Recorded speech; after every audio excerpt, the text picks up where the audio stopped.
Hello, everyone. Welcome to the first episode of Museum Spotting. This is going to be a spin off of my ramp spotting series where I show you all the cool airplanes I see in museums across the world.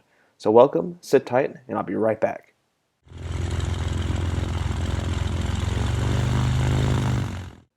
I'm here today at the Aerospace Museum of California in McClellan, California, looking at this EC-121 Warning Star.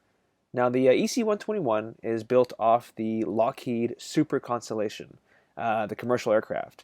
But this isn't your regular Super Constellation. As you can see, there's something kind of strange over here, but we'll talk about that here in a second.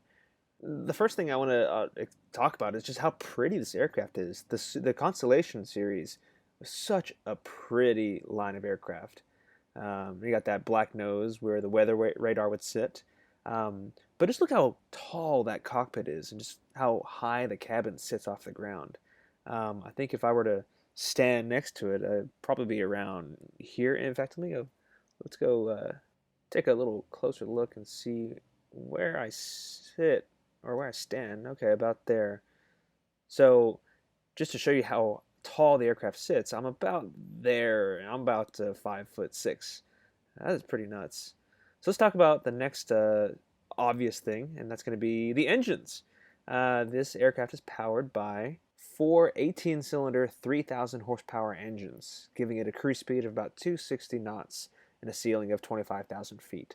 And of course, you have the little wingtip fuel tanks over there.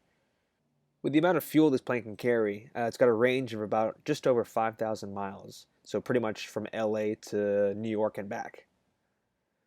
So let's take a close look at these giant pods over here.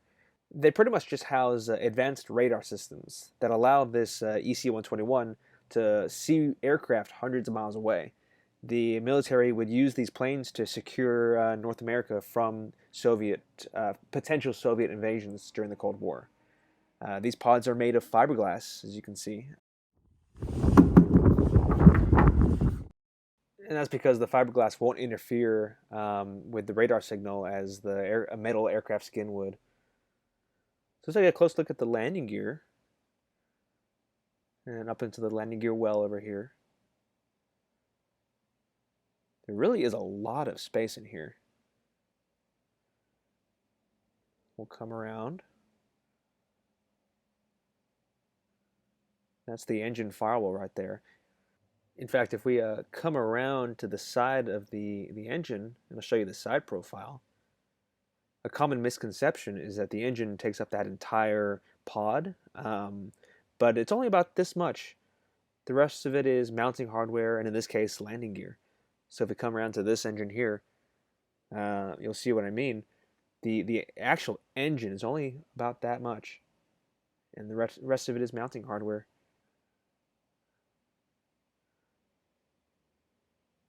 We'll see if I can back up here and get a nice side profile shot of the Super Constellation. What a beautiful plane. And of course, back here you have the trademark triple tail. They designed it this way instead of having one giant tail because otherwise it wouldn't fit into TWA's hangars. So with the three smaller vertical stabilizers, they're able to use existing hangars. We'll come around.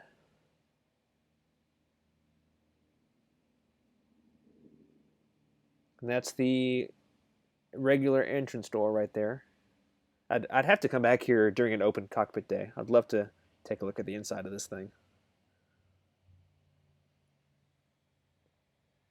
We'll come around to the back side of this radar pod. Look at all those antennas in the belly. We'll keep going around. And there are a couple of these little exhaust or tubes or ports or something. Like I thought this was some kind of sensor, but there's nothing on the front. Just something on the back. So I don't know if it's exhaust for some kind of machinery or something. And these little drain ports and that nasty looking drain port right here. Gross. We'll keep coming around. Another great shot at the nose of the aircraft. Again, I love how high this thing sits. And one of the reasons why these aircraft sit so high um, is because of the radial engines, or rather the propellers. To get that, because the propellers are so large, you need to have that proper ground clearance. So that's why the Constellation like this and our neighbor over here, they sit a lot higher than a regular jet aircraft would, where the jet engines could be sitting behind the tail, up off the ground. And then eventually the military developed the E3, the AWACS, with that single top radar to replace the Super Constellation. That is pretty much it. Well, as always, guys, thanks for watching, and we'll see you in the next episode.